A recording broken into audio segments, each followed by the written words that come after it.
Lema Amenye, libère ta parole chez Yas Togo, le meilleur réseau au Togo. Anokamek Bello, appelle tous tes proches, Bléou. Avec ton nouveau forfait Lema 300+, en rajoutant 100 francs, obtiens 3500 francs de crédit d'appel, plus 40 mégas, plus 40 SMS valables 2 jours, en faisant étoile 909, étoile 415 dièse.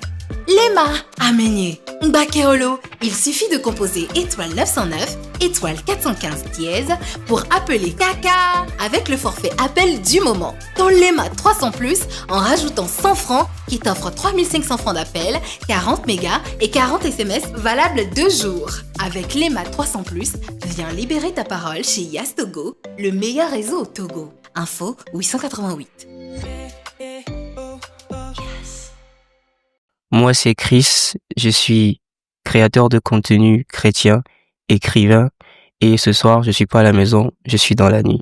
Christ, quand on voit un jeune qui parle de Dieu, on se dit, il y a un problème dans notre génération. Ok. Tu vois, on se dit que Dieu ne parle qu'aux vieux, tu vois. Ouais. Et quand on voit un jeune qui s'adonne à la vie, qui s'adonne au Christ et qui vit pleinement le truc, on se pose des questions, on se dit que il ne vit pas comme il devait vivre. Tu vois. Quand on discutait tout à l'heure, tu me disais que tu as reçu l'appel de Christ. Moi, je trouve ça superflu. Ok. Je trouve pas ça concret. Ok. Qu'on reçoive un appel de quelqu'un qu'on n'a jamais vu, de quelqu'un de qui on parle tout le temps. Quand on dit que Dieu, c'est quelque chose qui nous a été amené par les Blancs, tout ça. Tu vois un peu? Toi, comment est-ce que tu as entendu la voix de Dieu? Comment est-ce que tu as compris que tu reçois un appel de Dieu? Ok. Déjà, le problème que je dirais qu'il y a, c'est que les gens n'arrivent pas à faire la différence entre ce qui est réel et ce qui est invisible. C'est pas parce que la chose est invisible qu'elle n'est pas réelle. Et Dieu est réel. Dieu est plus réel qu'on ne le pense, sauf qu'il est invisible. Et la caractéristique de quelque chose de réel, c'est que aussi longtemps que tu es vivant, un jour ou l'autre, tu vas rencontrer cette chose-là. Et avec Dieu, la plupart du temps, c'est lui qui vient à la rencontre des gens. Aucun homme. La Bible dit que nous ne pouvons pas nous approcher de Dieu. Il habite dans une lumière inapprochable. Donc, dans la majorité des cas, c'est lui qui vient vers l'homme. Et ça a été mon cas, je dirais en 2022, parce que il faut savoir que je n'ai pas toujours été chrétien, même si je suis issu d'une famille chrétienne, je n'ai pas toujours eu une relation personnelle avec le Seigneur comme aujourd'hui, et j'avais une vie passée, tu vois. Et en 2022, je me suis repenti, et dans ma chambre, j'ai entendu, je commence un nouveau départ avec toi. Et c'est tout. Et tout ce que je fais aujourd'hui, tout ce que je suis aujourd'hui, ou tout ce que les gens voient aujourd'hui, c'est le fruit de cette phrase-là. Voilà. Quand on voit un chrétien aujourd'hui, tu sais, particulièrement, je suis content que tu sois là, parce que je pense que tu es la première personne chrétienne que je reçois dans la nuit, au-delà de Kees Bloem, qui est l'artiste qui véhicule le truc. Ok. Ça fait bizarre de voir un jeune chrétien, tu vois. Et quand tu me parles tu es rentré dans ta chambre, tu es dans ta chambre et que tu as entendu la voix là, on se dit bon, pourquoi tu as pensé que c'est Dieu et non une imagination? Toute ma vie j'ai imaginé, mais toute ma vie je n'ai pas entendu Dieu. Lorsque tu entends Dieu, il s'assure que tu sois sûr que ce n'est pas toi-même qui te parle. Il y a toujours une différence. Tu ne peux pas entendre Dieu te tromper. Dieu a parlé à la mer et les poissons sont apparus. Dieu a parlé à la terre et les arbres sont sortis. Lorsque tu entends Dieu, tu es sûr que c'est lui. La certitude, elle vient avec la voix que tu entends. Parce que c'est cette voix qui t'a créé. Donc quand tu entends cette voix, tu sais qu'elle vient de la source de ton existence. Tu ne peux pas te louper. Et si ce n'était pas Dieu que j'avais entendu, je ne serais pas ici aujourd'hui. Tu sais, quand on parle de Dieu et de tout ce qui a trait à la chrétienté, nous on a toujours pensé à une vie stricte, tu te coiffes très bien, tu t'habilles très bien. Tu vois un peu ce que je veux dire, non? Oui, Tu as toujours ta Bible, genre, attachée à ton corps, parce que on sait jamais là où il faut dégainer, tu vois. Mais là, en bonne génération, on te voit qui parle de foi et tout ça, mais t'as les cheveux tressés, tout ça. Je dirais que c'est le problème que j'ai le plus dans ma foi, mon apparence. Parce que nous avons grandi dans une société où Dieu est normalisé selon la logique humaine. Et moi, je me vois aussi comme un étudiant de la Bible et j'ai pris mon temps. J'ai vraiment pris mon temps, j'ai étudié la Bible et à part les cheveux, j'ai découvert assez de choses sur lesquelles je vais pas dire on nous a menti, mais je dirais on nous a transmis assez de choses qui sont sorties hors de contexte et qui ont conditionné notre vision de la chrétienté ou de Dieu.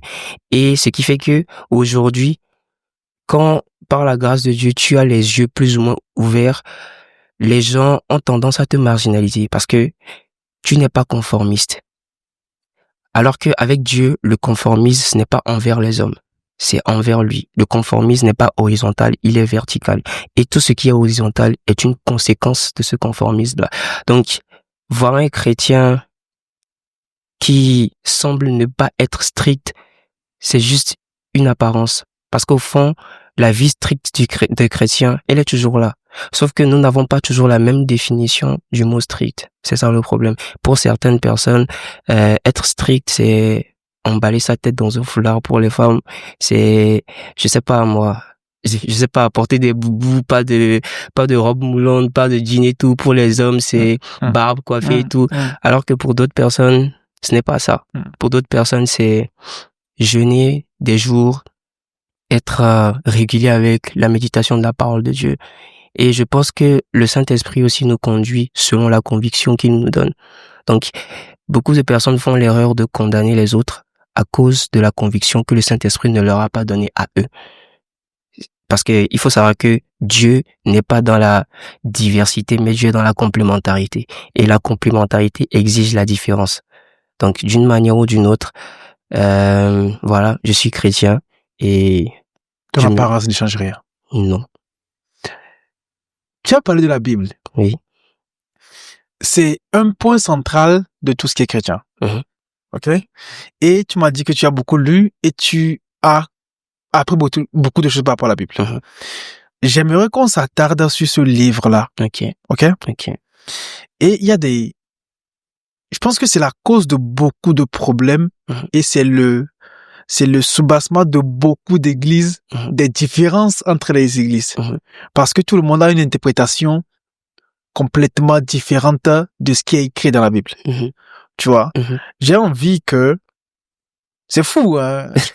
En fait, c'est fou parce que je parle pas forcément à un pasteur, mais à un jeune, c'est incroyable, tu vois? Et j'ai envie qu'on parle de la Bible. J'ai envie que tu me dises ce que tu as compris de la Bible. J'ai envie que tu me dises ce que les gens ne comprennent pas de la Bible. Qu'est-ce que c'est pour toi? Ou bien qu'est-ce que c'est la Bible concrètement? Ok. Ta question, elle est assez vaste, assez profonde parce que pour quelqu'un comme moi, si je reprends cette question, il faut 3 podcasts. Vas-y.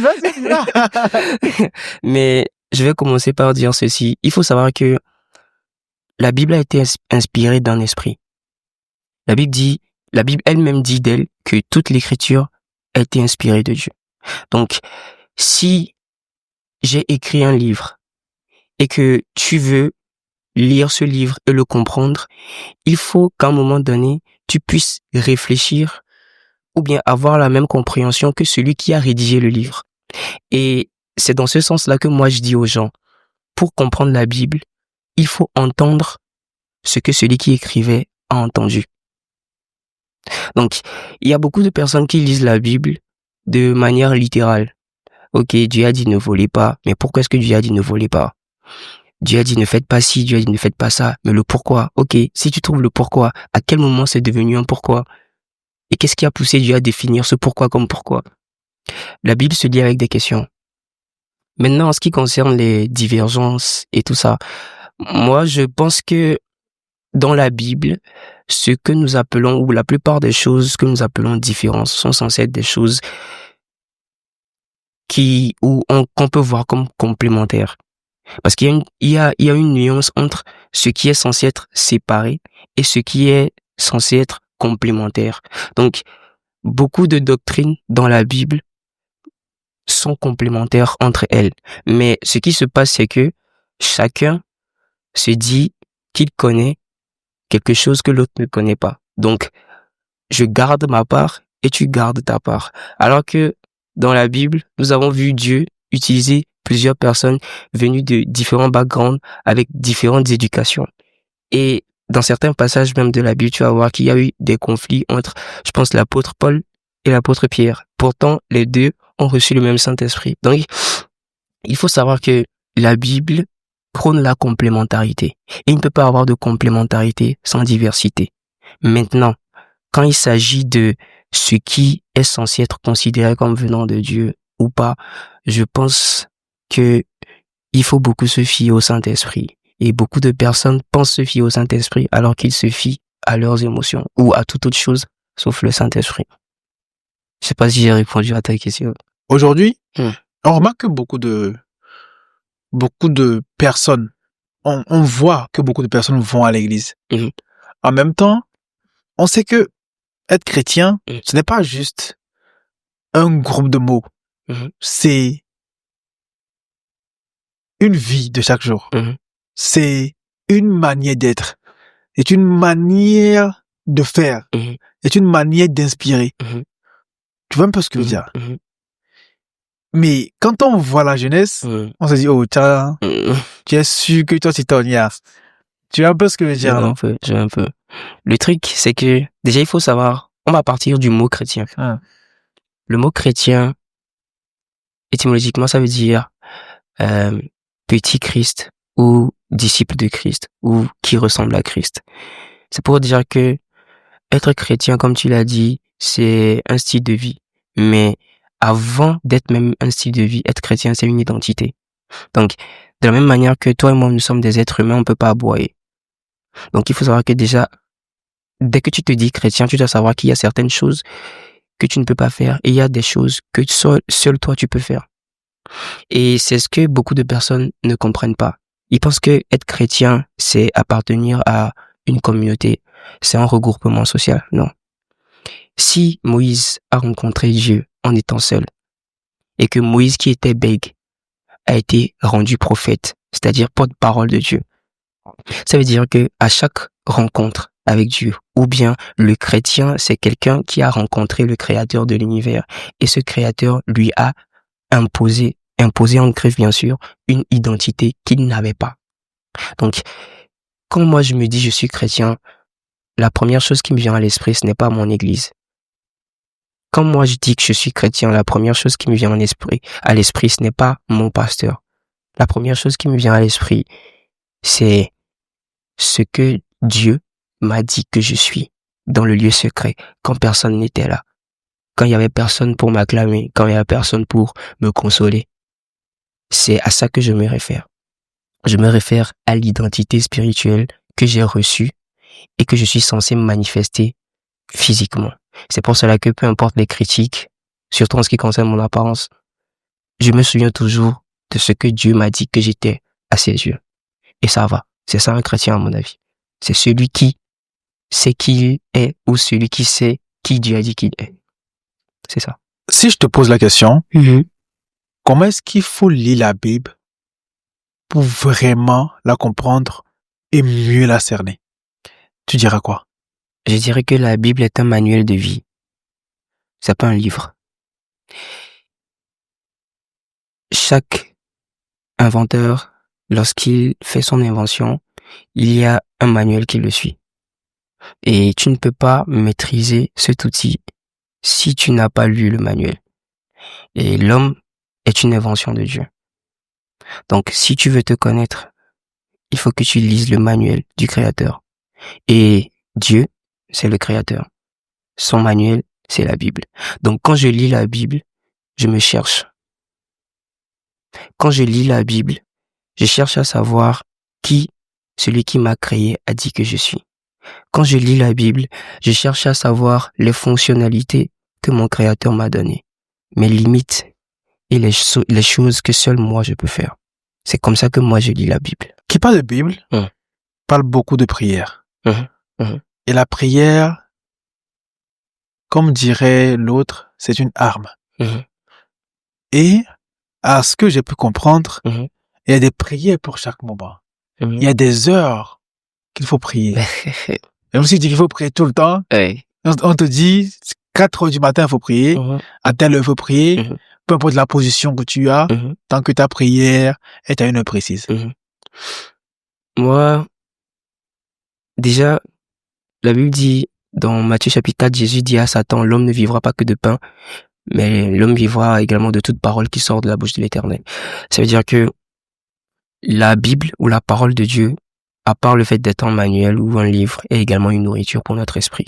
Maintenant, en ce qui concerne la prière, la Bible dit prier sans cesse. Et la seule chose qu'on fait sans cesse, c'est respirer. Donc, quand la Bible dit prier sans cesse, en réalité, c'est un peu comme si la Bible était en train de comparer la prière à la respiration, dans le sens où tu ne peux pas être spirituel en dehors de la prière. Sauf que, avant de prier, il faut connaître la Bible. Parce que c'est en fonction de ce que tu as reçu dans la Bible. C'est en fonction de ça que tu pries. Parce que la Bible dit, toutes choses ont été faites par la parole, y compris la prière que tu es censé faire. Elle aussi, elle est censée être faite par la parole que tu connais déjà, que tu as déjà incubée. Donc, maintenant, est-ce qu'il y a des heures pour prier? Oui et non. Je m'explique. Le Saint-Esprit peut t'imposer une heure spécifique à laquelle il va venir à chaque fois te rencontrer. Ça, c'est particulier à vous deux. Mais dire que il faut se réveiller à minuit, je sais pas, j'entends des choses du genre réveille-toi à minuit, déshabille-toi, reste nu. Je me pose la question, qu'est-ce que tu as sur toi que Dieu n'a jamais vu? Pourquoi il faut prier nu? Si je m'habille, ça fait quoi? Et si je me réveille à 3 heures du matin au lieu de minuit? Il y a beaucoup de griffes, beaucoup de choses spirituelles qui sont en réalité des superstitions, à mon avis. C'est vrai que Dieu peut t'imposer, ok, avant d'aller au lit, déjà, va au lit à 20h, mais 30 minutes avant, prie. Dieu peut t'imposer ça. Mais c'est pas parce que tu pries à minuit que ta prière est spéciale. Non. Ce qui fait la particularité de la prière ou la puissance de la prière, c'est celui qui prie. La Bible dit, comment on dit, c'est le juste. La prière du juste est efficace. Donc, ce n'est pas la prière qui est efficace, mais c'est la prière du juste qui est efficace. Donc, ce qui rend ta prière puissante, ce n'est pas ce que tu dis, mais c'est qui tu es. C'est l'état de ton cœur. Ce n'est pas l'heure à laquelle tu pries, je suis désolé. C'est qui tu es avant de prier. Donc, voilà. Pour moi, c'est ça. Il n'y a pas d'heure, non. En effet, on dit, Olegbedia, Kengboho le Togbeda. Ça veut dire qu'il faut être, comme tu as dit, réglo envers le Créateur avant de prier. Sinon, il n'écoutera pas ce que tu dis. C'est vrai. Tu sais, j'ai l'habitude de comparer tout ce qui est spirituel à la vraie vie, aux relations humaines, aux relations parents et enfants. Tu veux pas fâcher ton papa à lui demander un truc. Toi-même, tu n'auras vraiment pas le courage. C'est vrai. C'est exactement la même chose avec Dieu, parce que Dieu est notre Père. Donc, et ce qui se passe avec Dieu, c'est que quand tu offenses Dieu, Dieu ne s'éloigne pas de toi. Tu es celui qui s'éloigne. Pourquoi? Parce que Dieu est trop saint. Et dès lors que tu l'offenses, tu te rends compte, à quel point tu n'es pas digne de lui. Et ça fait que tu te renfermes sur toi-même. C'est pour ça, lorsqu'il est venu vers Adam, il a dit, où es-tu? Attends d'abord. En fait, quand tu parlais, j'allais vraiment venir à cette question-là. Tu m'expliquais ce passage de la Bible d'une manière assez incroyable. De quand Dieu demandait à Adam où il était. Et tu m'expliquais que ce n'est pas une question peut-être de position, de lieu, mais c'est plus profond que ça. Dis-moi. Déjà, il faut savoir que la Bible dit, après qu'ils aient péché, ils ont su qu'ils étaient nus et ils ont eu honte. Et la Bible dit, la voix de Dieu parcourait le jardin dans le soir. Et lorsqu'ils ont entendu la voix de Dieu, ils ont eu peur et ils se sont cachés. Et Dieu a dit, Adam, où es-tu? Le truc là-bas, c'est que Nous savons que Dieu est omniscient. Donc Dieu ne peut pas ne pas savoir où ils sont. Il sait. Ils sont toujours dans le jardin de toute façon. Il sait. Donc le où es-tu, ce n'est pas genre je sais pas où tu es, non. Et la preuve, c'est que Adam n'a pas répondu en disant je suis à X, je suis à Y. Il a dit je suis caché. Ce n'était même pas une réponse cohérente à la question où es-tu, je suis caché. Ce n'est pas un lieu, je suis caché. Donc la question ici, ce n'était pas pour Adam de donner une information à Dieu. La question ici, c'était à Dieu de révéler à Adam quelque chose qu'il ne savait pas. Et ce qu'il ne savait pas, c'est que il avait adopté désormais une posture qui le rendait indigne désormais de la présence de Dieu. Donc le où es-tu, c'est pour dire à quel moment est-ce que tu te sens menacé dans ma présence. Prends conscience du fait que désormais, je ne suis plus l'assurance que tu as toujours eue. Le où es-tu, c'est pour dire, tu as désormais une posture intérieure de fugitif vis-à-vis de moi. C'est pour cela que Adam a confessé, je suis caché. C'est pour dire, désormais, tu me fais peur. Pourquoi? Parce que je ne suis plus à ton image. C'est un truc comme ça. C'est assez profond quand même. Très profond. Tu vois, ce qui induit beaucoup les gens en erreur, comme je dis, c'est cette interprétation des paroles bibliques. Tu vois, d'autres personnes comprennent les paroles de la Bible différemment et certains aussi l'interprètent d'une manière complètement subjective. Tu vois. Et on se demande vraiment maintenant, c'est où est la vérité? Tu vois, qu'est-ce qui est quoi?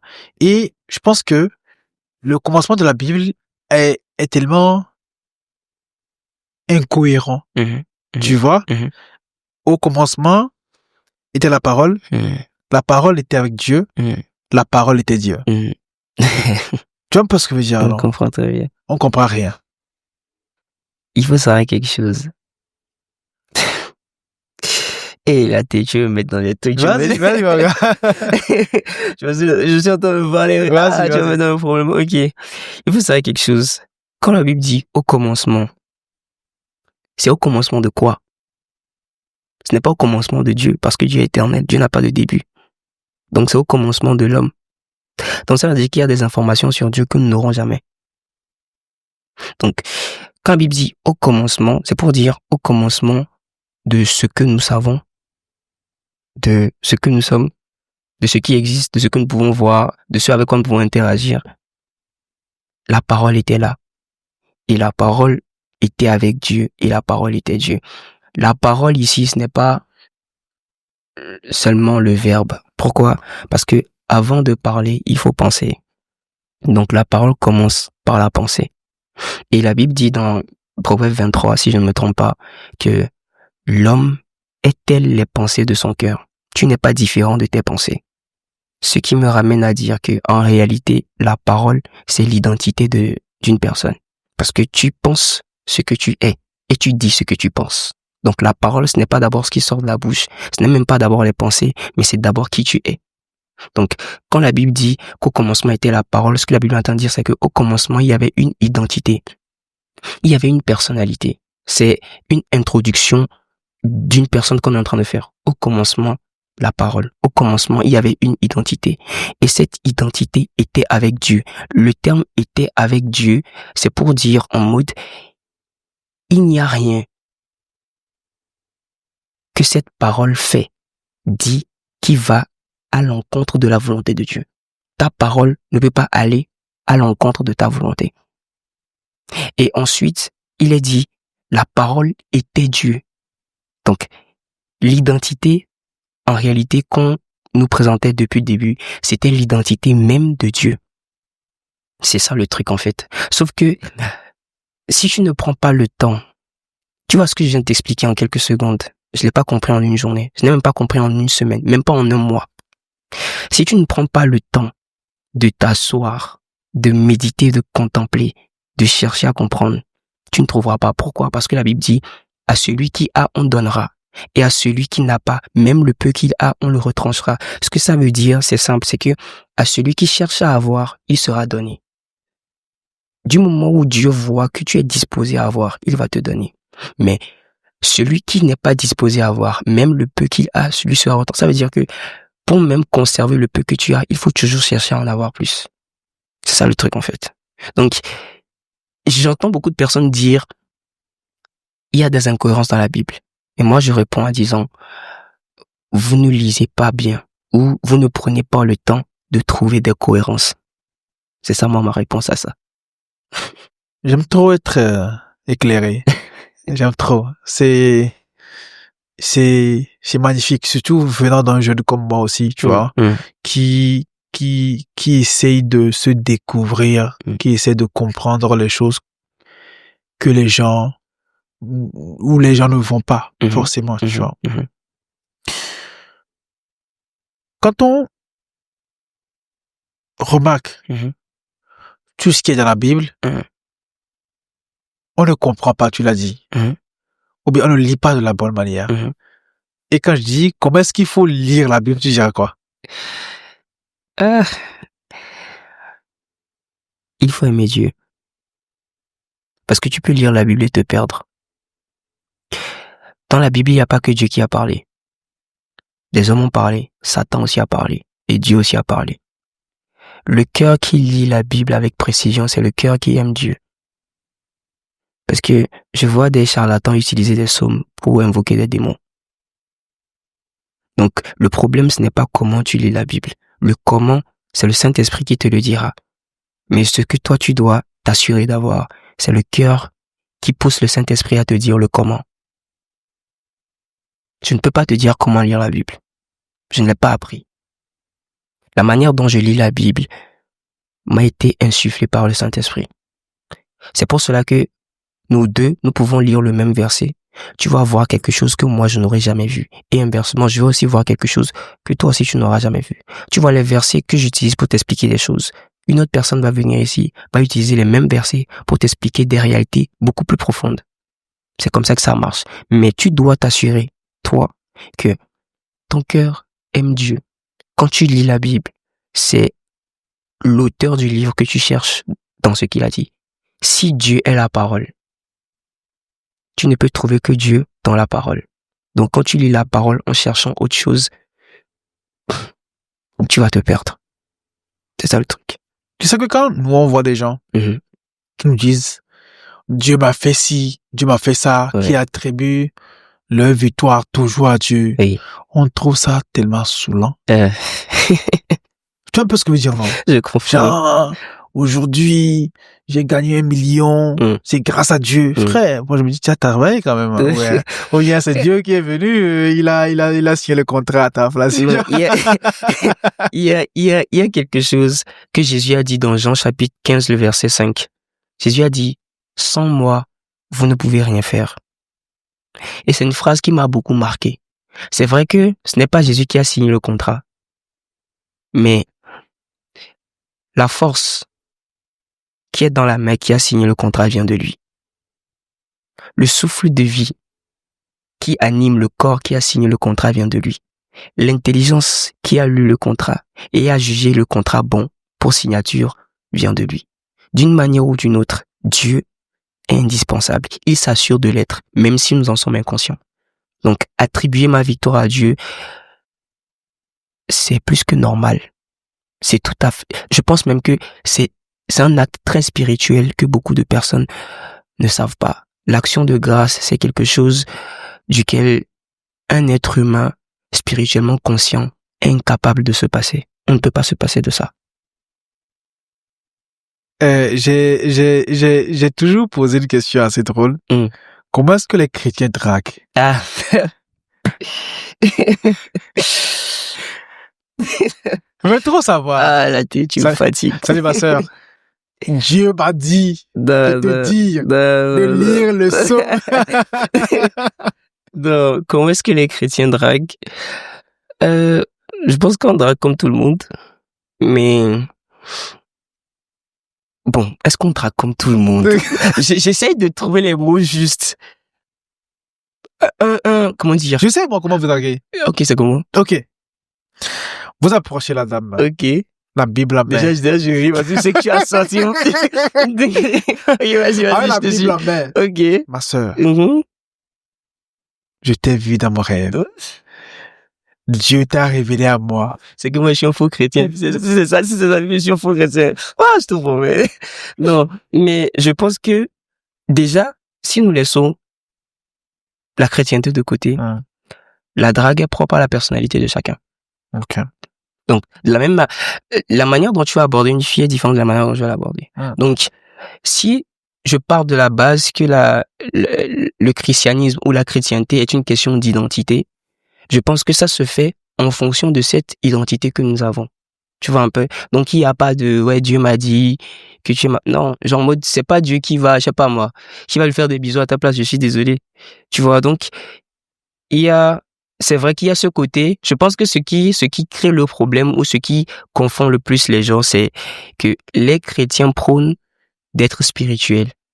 Donc, alors, comment est-ce que cet aspect spirituel influe sur la relation? Je pense que c'est là le nœud de la chose, en fait. Et ce que j'aimerais dire à ce sujet, c'est que pour un chrétien, la première chose qu'il perçoit chez une personne, ce n'est pas le physique, c'est ce que Dieu dit de la personne. Tu mens.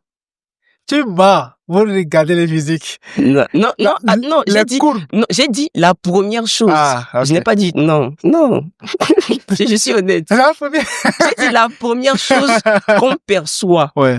C'est ce que Dieu dit de la personne. C'est le témoignage que Dieu rend de la personne. Ouais. Ensuite, en fonction du témoignage que Dieu rend de la personne, tu te dis, ok, il y a une possibilité que je puisse faire le pas.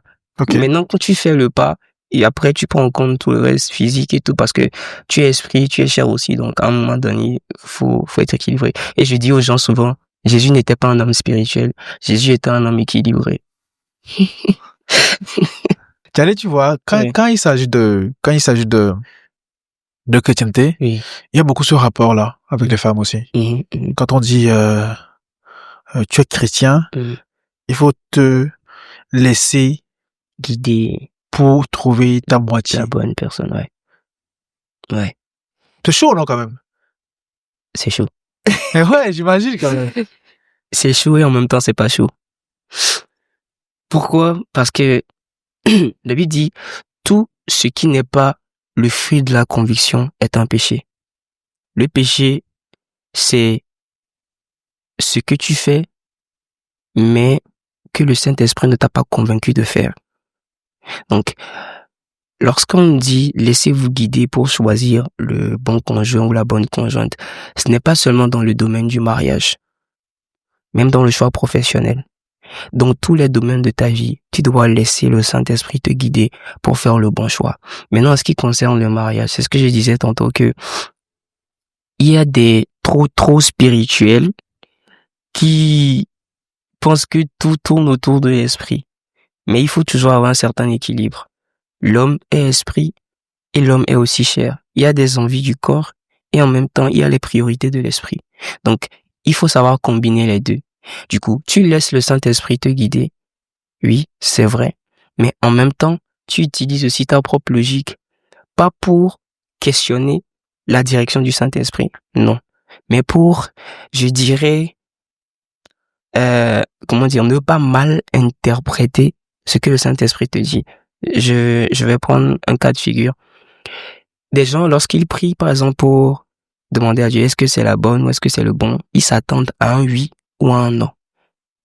Alors que Dieu, dans la plupart des cas, il ne répond pas comme ça. Dieu peut te dire, je sais pas moi, Dieu peut te dire, est-ce que tu sais aimer? Supposons que tu trouves quelqu'un et tu vas demander à Dieu, Seigneur, voilà, j'ai trouvé ci, j'ai trouvé ça. Dieu peut te dire, est-ce que tu sais aimer? Dieu peut te poser la question, pourquoi tu penses que ce sera elle? Dieu peut te... Et tout dépend aussi de comment tu pries. Les gens ils disent, Seigneur, est-ce que c'est lui ou est-ce que c'est elle? Non. Quand tu vas vers Dieu, Dieu c'est ton Père. Tu lui dis, Seigneur, j'ai remarqué telle personne, j'ai constaté telle chose qui m'ont plu, ça m'a attiré, du coup je suis venu te voir avec. Qu'est-ce que tu en penses? Le qu'est-ce que tu en penses change la réponse à la prière. Au lieu de est-ce que c'est lui? Est-ce que c'est pas lui? Non. En mode, et si c'est lui, quelle autre information tu as? Et si c'est lui, supposons que Dieu dise oui, c'est lui ou c'est elle. À part ça, quelle autre information tu as? Dieu m'a dit que c'est toi, c'est tout? Non. Le mariage, c'est toute une vie, donc voilà quoi. Restons sur la prière. Ok.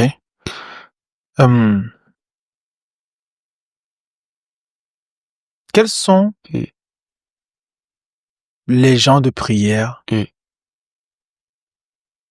qu'on peut faire tout le matin? Tu sais, tu l'as dit, il n'y a pas d'heure pour prier. Mais généralement, on nous dit, prie avant de dormir et prie à ton réveil.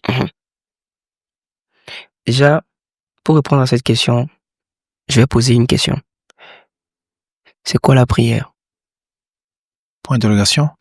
Parce que c'est l'ignorance de la réponse à cette question qui fait qu'il y a beaucoup de fausses prières. Pour moi, beaucoup de personnes se disent prier, c'est parler à Dieu. Mais pour moi, prier, ce n'est pas parler à Dieu. Prier, c'est parler avec Dieu.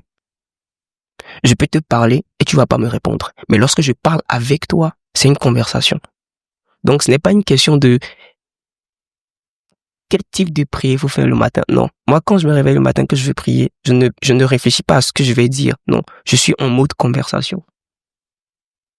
Et des fois, quand tu es en mode conversation, quand la prière est un dialogue, ce que ça veut dire, c'est que des fois, c'est toi qui initie la conversation. Des fois, c'est Dieu lui-même qui initie la conversation. Et indépendamment du lieu où tu es. Donc, il n'y a pas de type de prière ou de canevas pour prier le matin et le soir. C'est vrai, tu peux te réveiller le matin et dire, oui Seigneur, je te remercie de m'avoir réveillé et tout, je te confie la journée. Oui, tu peux le faire. Mais, tu dois être en mode conversation. Dans le sens où, après avoir parlé comme ça, tu dois t'attendre à ce que Dieu te dise quelque chose. Il faut pas que ce soit un monologue. La prière finit lorsque Dieu finit de parler. La prière ne finit pas lorsque tu dis Amen. Beaucoup de personnes disent Amen et ne voient pas d'exaucement. Non. Je te l'ai dit, tout ce que je vis aujourd'hui, c'est parce que j'ai entendu Dieu. J'ai pas dit Amen. Mon Amen, c'est lorsqu'il finit de parler. C'est ça le truc. Donc il n'y a pas de ouais, le matin, je prie comme ça, le soir, non. C'est un dialogue. C'est un dialogue. Dans la prière, tu parles de dialogue.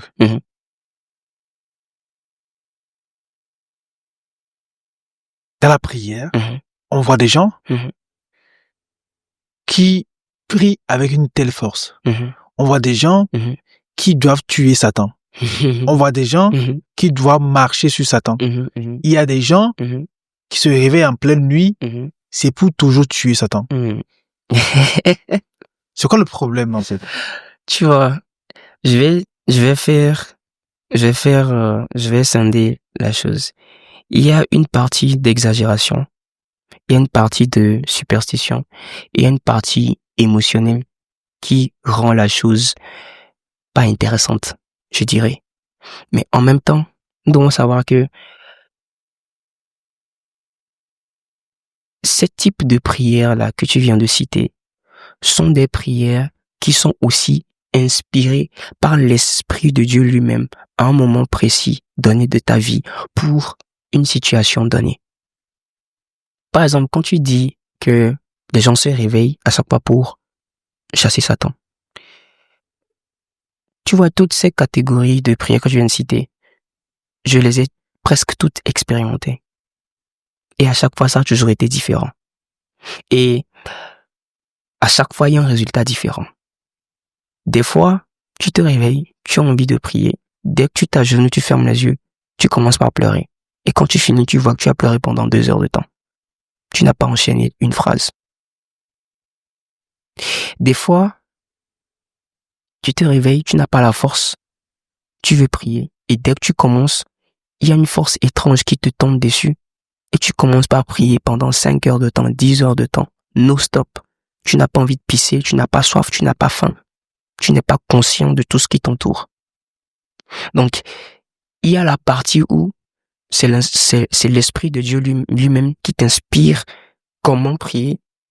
Et il y a la partie où nous mélangeons ou bien nous voyons quelqu'un le faire, ça nous donne envie de le faire et nous voulons aussi le faire. il y a ça aussi. Et puis, il y a la partie ignorance aussi. Il y a des gens qui pensent que pour chasser Satan, il faut toujours... Je vais te raconter une petite anecdote. Un soir, j'étais dans ma chambre. Et puis, j'étais un peu souffrant, pas trop, mais j'avais quelques petits malaises. Et j'étais allongé sur mon lit. Et j'ai vu un démon m'apparaître avec un couteau à la main. Et il s'approchait de moi pour me poignarder. Et je l'ai regardé. Et je lui ai dit, si tu trouves quelque chose en moi qui t'appartient, tu peux me poignarder. Il s'est arrêté un moment et il est reparti. Ce que j'ai fait, c'était une prière, mais je n'ai pas crié. Et pourtant, j'ai chassé Satan. Tout dépend de ce que tu sais. C'est très important. C'est pour cela que je dis que toutes choses ont été faites par la parole. Ainsi, donc, la prière même que tu fais aussi est censée être faite par la parole que tu connais. Donc, voilà. C'est un peu ça le truc. Dans la prière, il y a aussi les langues. Oui. Et ça, on ne comprend jamais. Je me suis toujours dit que les langues, c'est comment dire, c'est une sorte de mimique ou bien de parole que ne comprend que Dieu. Tu vois un peu ce que je veux dire, non? Parce qu'on a l'impression que c'est devenu quelque chose de courant, de versé, ouah, comme ça, où il y avait même une vidéo qu'on avait vue, je pense une vidéo que j'avais vue sur TikTok, où le grand pasteur reconnaissait ses, comment dire, ses fidèles. Non, pas fidèles, ses diacres, tout comme ça. Tu vois, les membres de sa congrégation. Son comité, un truc comme ça, oui. Avec le parler en langue. J'ai dit, ok. Bon, finalement, c'est quoi? Tu vois un peu ce que je veux dire, non? Le parler en langue, c'est un don du Saint-Esprit. Tu vois, il y a deux types de parler en langue. Je peux être en train de parler en langue actuellement et tu seras en train de recevoir l'interprétation de ce que j'ai dit. Et un parler en langue où c'est seulement Dieu seul qui comprend.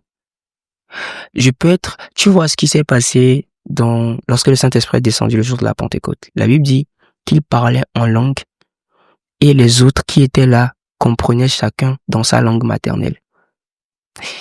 Il y a un type de langue quand tu parles par le même Saint-Esprit qui t'a inspiré la langue, l'interprétation de ce que tu dis peut être donnée à une autre personne à côté de toi. Et il y a un type de langue quand tu parles, même les anges ne comprennent pas, seul Dieu comprend. Donc, le réel problème, c'est que sur les réseaux, on ne nous montre que la partie exagérée ou la partie dépourvue de compréhension des doctrines bibliques. Mais lorsque tu prends la Bible, tu t'assois et que tu commences par lire, tes yeux s'ouvrent et tu arrives à distinguer le faux du vrai. C'est toujours comme ça. Dans la prière et encore sur les réseaux, il y a cette notion de délivrance que tout le monde cherche. Et généralement, dans les vidéos, c'est ce qu'on voit. Un pasteur qui touche le fond de quelqu'un, la personne tombe. Un pasteur qui fait comme ça, tout le monde est par terre. Tu vois un peu ce que je veux dire, non? Attends, mais c'est toi qui es chrétien, c'est si facile de faire tomber les gens chez vous. En fait, en parlant de délivrance, il y a quelque chose que les gens ne savent pas, c'est que l'homme est tripartite. L'homme est tripartite. L'homme est esprit, âme et corps. Donc, quand on parle de délivrance, il y a la délivrance de l'esprit, il y a la délivrance de l'âme, et il y a la délivrance du corps. Tu vois? Et ce que nous voyons, les gens tomber et tout, ce n'est pas toujours de la délivrance. Ce n'est pas toujours de la délivrance. Ça peut être pour une autre raison que la personne est en train de tomber. Des fois, c'est un excès de la présence de Dieu qui fait tomber les gens. Moi, j'ai déjà vécu ça. Personne ne m'a touché. Je suis tombé tout seul dans ma chambre quand j'étais en train de pas prier, mais lire la Bible. J'étais debout en train de lire la Bible et d'un coup, je suis tombé. Et j'étais en train de réagir comme ce que vous voyez sur les réseaux, alors que personne ne m'avait touché. Donc, comme je le disais, les réseaux montrent la partie exagérée ou la partie fausse ou la partie dépourvue de compréhension de la chose. Ce n'est pas pour autant que le vrai n'existe pas. Et s'il y a quelqu'un qui me regarde, j'aimerais dire à la personne, ne vous fiez pas à ce que vous voyez sur les réseaux. Ce n'est pas tout qui est faux, mais c'est très compliqué de trouver le vrai. C'est pour cela que je vais vous demander de vous donner à la méditation, à l'étude de la Bible. Ça va vous sauver la vie, surtout si vous aimez Dieu. Maintenant, si je veux continuer, je vais revenir sur la partie où je disais que l'homme est tripartite. Il y a la délivrance de l'âme, de l'esprit et du corps. Je peux te délivrer d'un mauvais esprit. C'est au niveau spirituel. Mais au niveau de l'âme, la délivrance, elle est comment? Nous devons savoir que l'âme, c'est le siège des pensées, c'est le siège des émotions, c'est le siège de la volonté et du désir de l'homme. L'âme, c'est ton être. Et pour délivrer ton âme, ce n'est pas un esprit qu'il faut chasser, c'est ta mentalité qu'il faut changer. C'est pour cela que l'apôtre Paul peut dire dans Romains chapitre 12, « Soyez transformés par le renouvellement de l'intelligence. » L'intelligence se trouve dans l'âme. Donc, si aujourd'hui, tu es voleur et que demain, j'arrive à te convaincre, à t'enseigner que voler est mal et qu'il faut travailler dignement pour gagner sa vie, je viens de te délivrer du vol. Tu n'étais pas possédé par un esprit qui te pousse à voler, mais ton intelligence était corrompue. Et maintenant, il y a la délivrance du corps qui peut être liée à une maladie ou à une condition physique. Donc, voilà un peu en ce qui concerne la délivrance. J'aime particulièrement, comme tu dis, tout ce qui est très la prière. Parce qu'on dirait que c'est 90% la vie de chrétien, tu vois, qu'il faut toujours être dans les prières, qu'il ne faut pas se lasser, tenter par le diable et tout ça. Oui, tout ça, ouais. En fait, c'est cette notion de diable que je pense que les gens ne comprennent pas. Oui. Parce que tout ce qu'on nous a montré dans les films, dans les imageries, des corps. Oui, avec le diable est toujours sale, habillé du noir. Comment tu conçois le diable? Comment est-ce que je conçois le diable? Bon, j'ai plusieurs conceptions du diable en fonction des révélations, des différentes révélations que j'ai eues de la Bible. J'ai plusieurs conceptions du diable, mais je vais prendre un cas particulier de la Bible. Je vais prendre Genèse chapitre 3. Là où Satan est venu séduire la femme pour qu'elle mange le fruit. La Bible dit là-bas que, à partir du verset 1, la Bible dit que le serpent était l'animal le plus rusé de tous les animaux. Et lorsque Satan est venu, il a séduit la femme. La première chose à comprendre là-bas, c'est que ce n'est pas pour rien que la Bible a précisé que le serpent était l'animal le plus rusé. Ce que ça sous-entend, c'est que la Bible est en train de révéler le fonctionnement de la ruse du serpent. Et implicitement, c'est la logique. Et c'est comme ça que ça commence. Et la ruse du serpent, comment est-ce qu'elle marche? La ruse du serpent fonctionne sur la base de quelque chose que Dieu t'a déjà dit. Dieu leur a dit, Genèse chapitre 2, verset 17, « Si vous mangez le fruit, vous allez mourir. » Satan est venu, Satan a demandé à Ève, « Dieu a-t-il vraiment dit de ne manger du fruit d'aucun arbre du jardin? » Et la femme a répondu en disant, « Nous avons le droit de manger de tous les arbres, sauf un. » Tu vois comment est-ce que Satan est venu? Satan ne vient pas en mode, « Ouais, c'est moi Satan, ha ha ha, corne et tout, non. » Satan vient, la ruse du diable, c'est de semer le doute dans ton cœur vis-à-vis de quelque chose que Dieu t'a déjà dit. Satan a posé la question, Dieu a-t-il réellement dit? Le problème, c'est le réel. Est-ce que c'est vraiment ça? Est-ce que je ne peux pas remettre ça en question? C'est l'un des moyens que Satan utilise pour nous avoir. Est-ce que, si je prie vraiment, est-ce que c'est vraiment mal de forniquer? Après tout, il n'y a aucun verset de la Bible qui dit il faut pas fumer. Est-ce que Dieu même comprend que la chair est faible? Il peut comprendre, il est amour. Ou bien, je vais juste chiller un peu et tout. Tu vois? Donc, c'est un moyen que Satan utilise qui fait que malgré que Dieu t'a parlé, tu vas pécher. Et tu peux connaître ce que Dieu t'a dit et même le confesser. Mais Satan s'assure que tu ne l'appliques jamais. Parce qu'Ève a dit la même chose que Dieu leur a dit. Si nous mangeons, nous allons mourir. Ça veut dire qu'elle savait. Et elle le confesse. Pécher n'est pas bon. Voler n'est pas bon. Mentir n'est pas bon. Coucher avec quelqu'un qui n'est pas ton mari, c'est mauvais. Et pourtant, elle a fait le contraire. Satan n'a pas peur des versets que tu connais. Satan a peur des versets que tu appliques. Satan n'a pas peur de ce que tu dis. Satan a peur de ce que tu es. C'est un séducteur. Le séducteur, son objectif, dans le contexte dans lequel nous parlons, son objectif, c'est de te faire dire des choses que tu ne pourras jamais appliquer. Sachant pertinemment que ces choses viennent de Dieu, tu vas les dire, tu peux même donner des conseils aux gens, ça va changer leur vie, mais toi-même, tu ne vas jamais appliquer tes propres conseils. C'est l'une de mes conceptions du diable, je dirais. C'est beau. En fait, c'est beau, tu sais. Comme je dis encore, j'aime énormément ce qu'on est en train de faire là, tu vois. Parce que quelque part, ça rentre beaucoup dans ce que j'ai envie que la nuit fasse. Démocratiser ce qu'on a toujours connu. Ce qui a toujours été là et les interdictions, les conceptions qu'on pense être la bonne des choses bibliques, des choses de la vie, des choses spirituelles et tout ça. Et tu le fais tellement bien avec les mots justes que c'est tout juste beau, tu vois. Merci. Tu sais, quand tu parles de le diable, ce n'est pas forcément quelqu'un avec des cornes.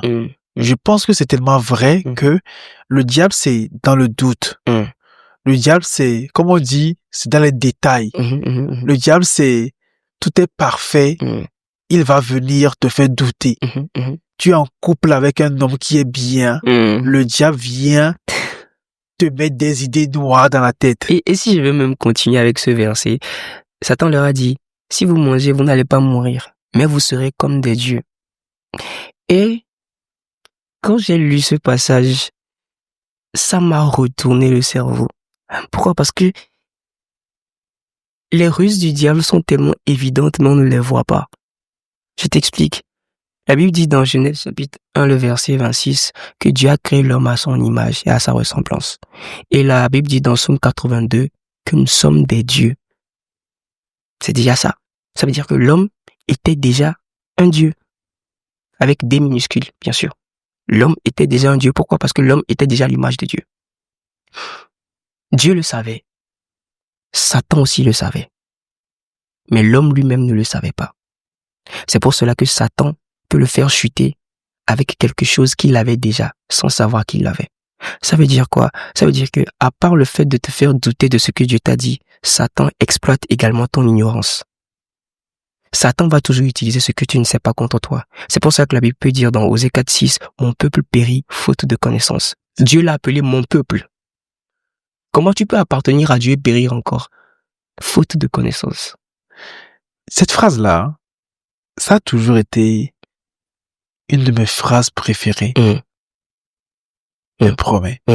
Et je pense que aller à la connaissance te fait un bien fou, te rend humble, te rend calme face à des situations.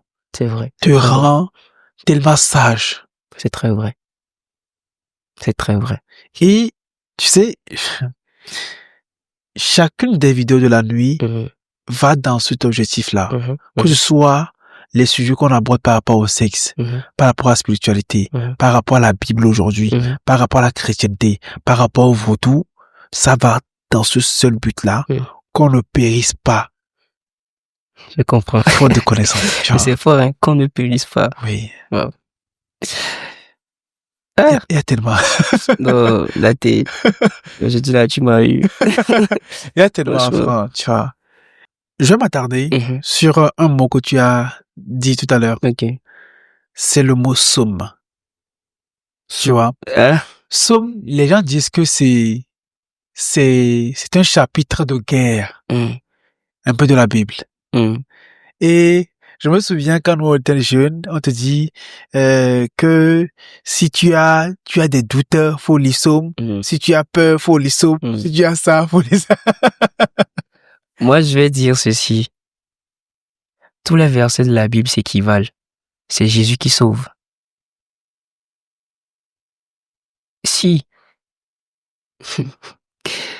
Si Satan peut utiliser un verset pour réaliser une œuvre qui est à l'encontre de la volonté de Dieu, ça veut dire que le verset, ce n'est pas le problème. C'est Jésus qui sauve, mon frère. Tu peux mémoriser toute la Bible. Si tu n'as pas Jésus, tu vas mourir, tu vas aller en enfer. C'est de là à là. Soit c'est blanc, soit c'est noir, en fait. Tu sais, je vais expliquer un truc. Tu me diras si j'ai raison ou pas. Ok, vas-y, bon. Et c'est comme quand tu dis que c'est Jésus qui sauve, que si tu n'as pas Jésus, mais tu peux prendre la Bible, l'enfoncer dans ta tête. Tu seras jamais sauvé. J'ai l'impression que c'est un truc du genre abord. Tu peux lire la Bible, hein. Mais quand, comme tu l'as dit tout à l'heure, on l'ébédia, on y est sous toi, et être avec Jésus, être pour Jésus, c'est une manière d'être, c'est une manière de vivre. Et que quand tu ne vis pas selon ces préceptes-là, ces interdits-là, ou la tête pas de quick, tu n'auras pas de la gain de cause. Et je vais revenir sur la question de Jésus parce que c'est le message principal de mon appel. Il dit, nul ne vient au Père que par moi. Je suis le chemin, la vérité, la vie. Nul ne vient au Père que par moi. 1 Jean chapitre 5, le verset 12, la Bible dit là-bas que celui qui a le Fils a la vie. Celui qui n'a pas le Fils n'a pas la vie. Peu importe qui tu es, peu importe ce que tu as. D'ailleurs, je regarde la caméra. Peu importe qui tu es, peu importe ce que tu as, peu importe ce que tu fais. Si tu n'as pas le Fils, tu n'as pas la vie. Si tu as le Fils, tu as la vie. Jésus dit, je suis venu pour que mes brebis aient la vie et qu'elle l'ait en abondance. Car Dieu a tant aimé le monde qu'il a donné son Fils, afin que quiconque croit ait la vie éternelle. Dans tous ces versets, je parle de vie. Pourquoi? Je vais revenir dessus. Quand nous parlons de vie, quand je te dis, par exemple, que... Ok, je vais prendre ça dans ce sens. C'est quoi le rapport entre Jésus et la vie? Comment est-ce que la Bible peut dire, celui qui a le Fils a la vie, celui qui n'a pas le Fils n'a pas la vie? Ça veut dire quoi? Ce que ça veut dire, c'est que Jésus dit dans Jean 14, 12, si vous croyez en moi, vous ferez mes œuvres et plus encore. Or, je ne peux pas faire ce que Jésus-Christ a fait si je ne suis pas ce que Jésus-Christ est. Donc, ce qui se passe, c'est que quand Jésus-Christ dit, je suis venu pour que mes brebis aient la vie, c'est une vie qu'il faut vivre. C'est une vie qu'il vient donner. Et toute personne qui vit a une identité. Donc, implicitement, Jésus donne une identité. Et cette identité qu'il donne, c'est l'identité que lui-même il a. La Bible dit, dans Jean chapitre 1, le verset 12, à tous ceux qui l'ont reçu, il a donné le pouvoir de devenir enfants de Dieu. Ce que ça veut dire, c'est que à tous ceux qui ont cru en Jésus-Christ, Jésus-Christ a donné le droit légal que ces personnes puissent s'appeler enfants de Dieu. Parce que lui-même, il est fils de Dieu. Donc, quand je te dis, là t'es tout de suite, accepte Jésus. Ce que je suis en train de te dire, voici. Vois comment Jésus-Christ a vécu. Et crois que si il peut le faire, toi aussi tu peux le faire. Et à partir de ce moment que tu as cru, par la foi, commence par l'imiter. Pourquoi? Parce qu'il est la seule personne par qui Dieu a décidé de réconcilier le monde par lui-même.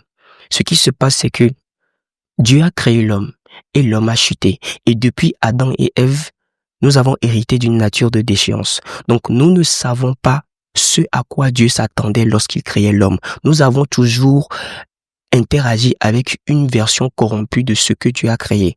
Donc le Dieu créateur s'est incarné en homme pour, premièrement, nous montrer ce qu'il créait ou ce qu'il appelait homme.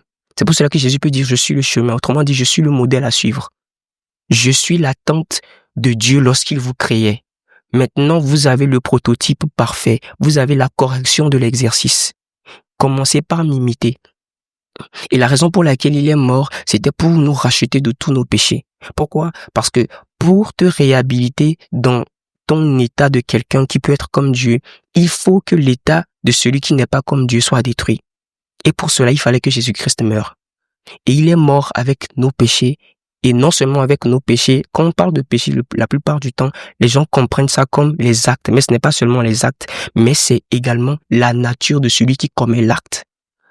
Donc, Jésus-Christ a représenté cette nature de corruption à la croix. C'est pour ça que la Bible dit, lui qui n'a point péché, Dieu l'a rendu pécheur. Et péché plutôt, pas pécheur. Dieu l'a rendu péché.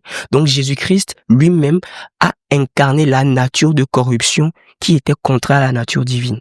Et lorsque cette nature a été détruite à la croix maintenant, la nature divine qui était en lui a été restaurée. C'est pour cela qu'il est ressuscité. C'est pour cela que la Bible dit dans 2 Corinthiens 5, 17 que en Christ, nous sommes une nouvelle créature. Les choses anciennes sont passées et toutes choses sont devenues nouvelles.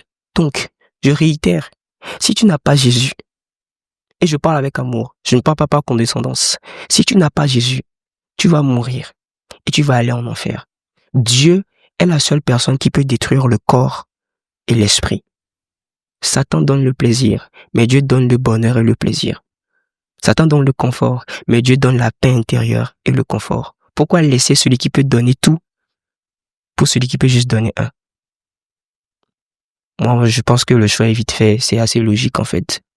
Pas besoin d'avoir un doctorat en maths pour ça. Quand tu parles de enfer, il y a des gens qui disent que l'enfer c'est sur la terre.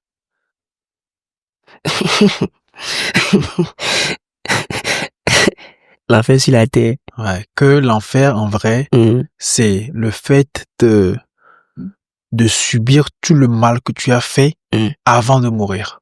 Ah bon? Moi, ce n'est pas ce que la Bible me dit. La Bible dit, Hébreux 9, 27, il n'est donné à l'homme que de mourir une seule fois, après quoi vient le jugement. L'enfer, ce n'est pas ici. L'enfer, c'est après. Tous ces raisonnements, c'est juste pour nous conforter dans notre état de dépravation, dans notre état de rébellion contre Dieu et vivre comme on veut. Et puis après, je pose cette question, je me dis, bon, il y a des gens qui disent, est-ce que c'est vrai que l'enfer existe ou pas ou tout ça? Je leur pose la question, je dis, qu'est-ce que ça te coûte d'essayer? Parce qu'après, si tu vas là-bas et que tu ne trouves pas l'enfer, tu ne perds rien. Donc au moins, essaie, genre en mode, c'est assez logique. On dit le truc est là. D'autres disent le truc n'est pas là. Ok. Ceux qui sont partis ne sont jamais revenus pour nous dire si c'est vrai ou faux. Donc le mieux, c'est de nous conformer à ça. Je ne perds rien. En plus, on dit Jésus fait du bien aux gens. Il guérit les maladies, il fait tout. Donc, le mieux, c'est de nous conformer. Quand je vais aller là-bas, si je ne trouve pas, tant pis. De toute façon, j'ai pas raté ma vie. Le Jésus, il m'a bien servi ici. Mais si je vais là-bas et que je trouve que c'est vrai, j'aurais sauvé ma peau. J'ai cru en Jésus. C'est assez logique, en fait. Tout le reste, ce sont des raisonnements tordus. Là, Adam a dit, j'ai entendu ta voix et je me suis caché derrière les arbres du jardin. Les arbres qui étaient censés produire de la nourriture sont devenus des cachettes pour l'homme. Pourquoi? Ce que ça sous-entend, c'est que de la même manière qu'Adam se cache derrière les arbres, nous les hommes, lorsque la parole de Dieu est relâchée vis-à-vis de nous, nous nous cachons derrière les raisonnements mondains. Nous nous cachons derrière la logique humaine pour contredire la parole de Dieu. Or, la parole de Dieu ne se contredit pas. Elle est éternelle, elle est éternellement éprouvée, elle est éternellement attestée. Donc, que tu le veuilles ou non, tu vas sauter calé en l'air. Ça sera toujours comme ça. Voilà. Le chrétien et l'argent. Il y a des chrétiens avares. Il y a des chrétiens qui ne donnent jamais.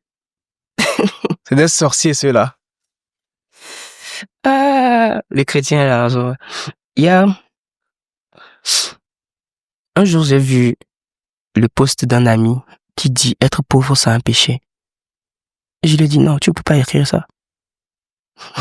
Je suis désolé. La pauvreté, c'est pas un péché. Si être pauvre, c'est un péché, c'est que Bill Gates ira au ciel. Je suis désolé. Tu peux pas écrire ça. C'est vrai que Dieu bénit. Mais ce que nous voyons sur les réseaux, c'est que les chrétiens deviennent cupides.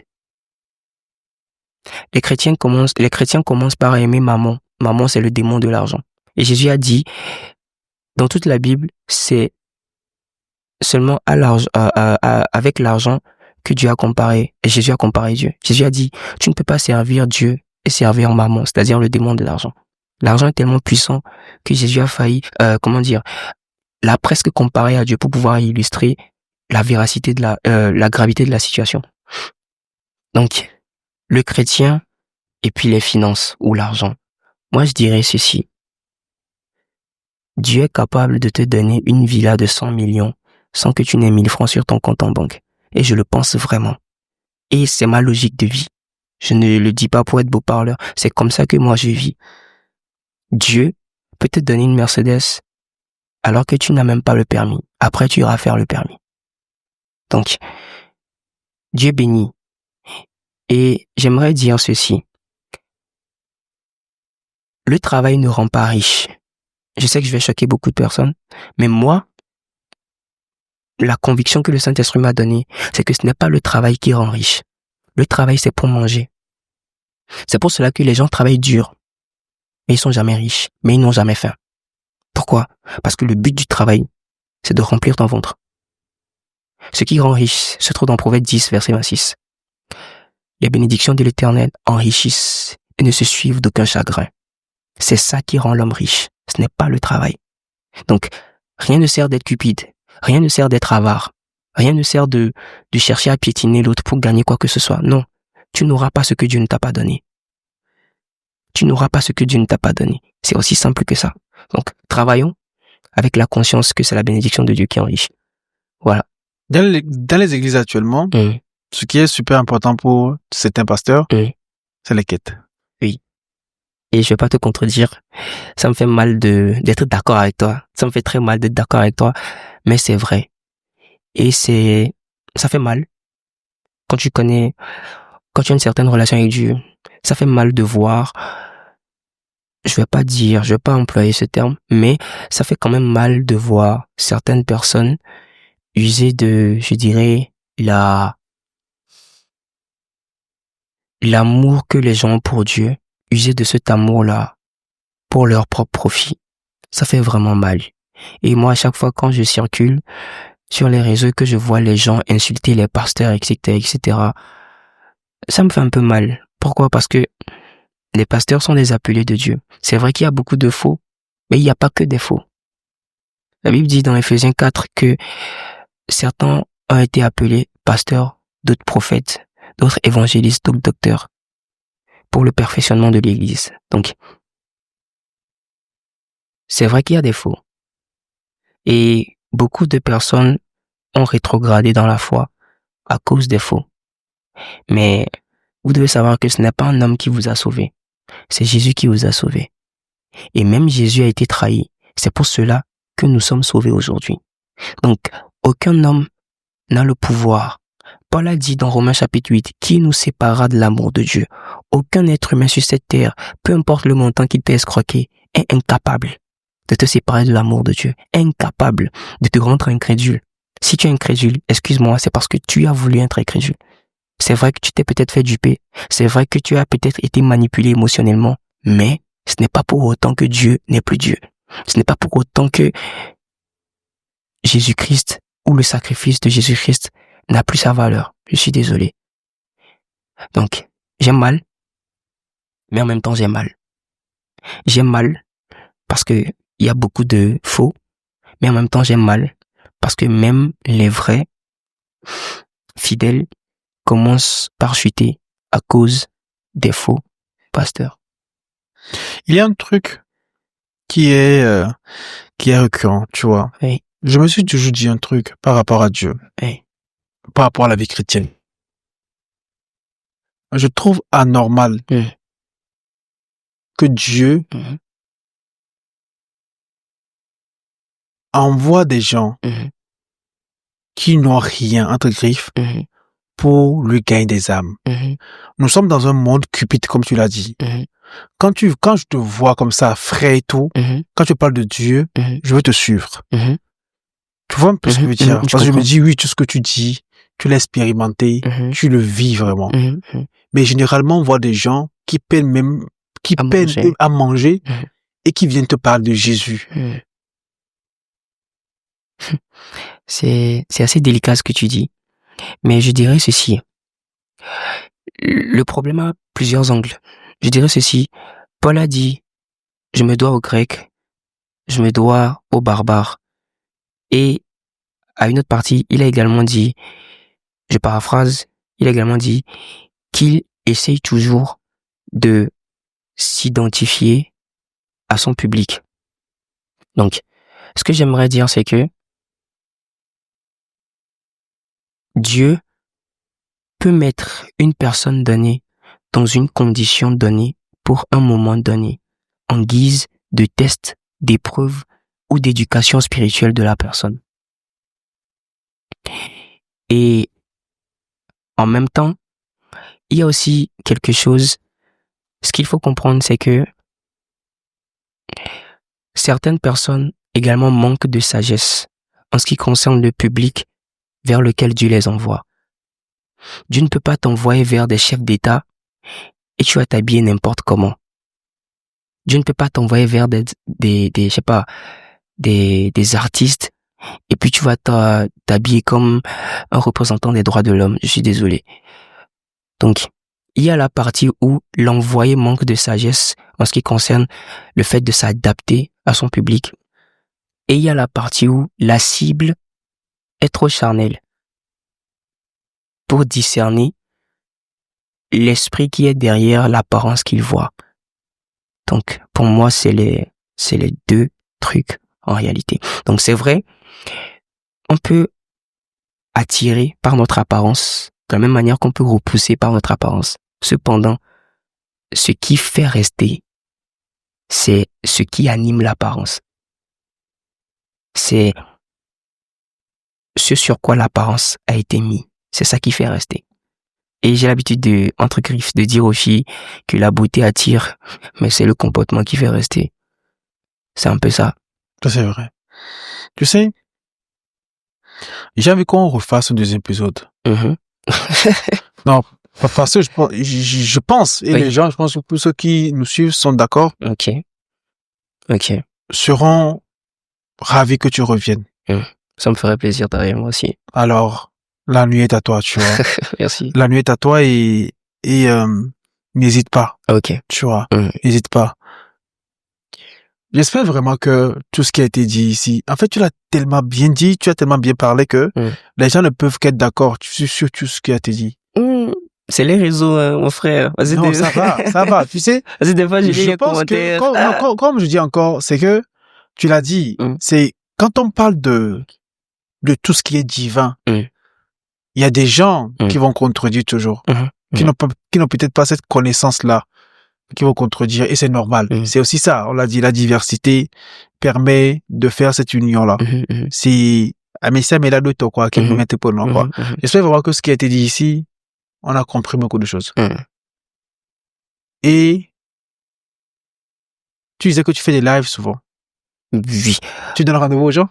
En réalité, j'ai pas commencé avec les lives. Okay. J'ai commencé avec des vidéos YouTube.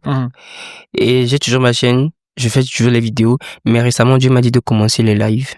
Donc, chaque mois, une fois dans le mois, je fais des lives. Ce mois, je vais encore en faire un. Et pour chaque live, il y a un nouveau thème que le Saint-Esprit me donne, sur lequel je m'entretiens avec les gens. Et à côté de ça, j'écris aussi. J'ai mon livre qui va sortir aussi à la fin de ce mois. Faut dire que la fin de ce mois est assez chargée pour moi. Il y a mon livre qui sort bientôt. Donc, voilà, quoi. C'est un peu ça. On te voit où? TikTok? Sur quel compte? YouTube. Okay. YouTube. Et puis, bon, j'utilise plus, je suis plus focus sur YouTube que tous les autres réseaux, mais YouTube et puis Instagram. Le nom? YouTube, c'est Nouvelle Vie. Instagram, c'est CHR-28 960. Ok, tu vas changer ça. Je vais changer ça après. Mais voilà, c'est ça. C'est ça le truc. Merci beaucoup. Les gars, pour cette année 2025, on est au mois d'août. Qu'à la fin, il faudrait quand même atteindre les 100 000 abonnés. Si vous avez pu nous suivre jusqu'à présent, le simple cadeau que vous pouvez nous faire, c'est de vous abonner, de partager, de commenter la vidéo là et de montrer ça au maximum de personnes. Je pense que on fait tellement du bon boulot, on va pas être humble. On sait qu'on fait du bon boulot. Donc, faites-nous ce cadeau là, partagez et allons prêcher la bonne parole. Amen. Au monde entier. Amen.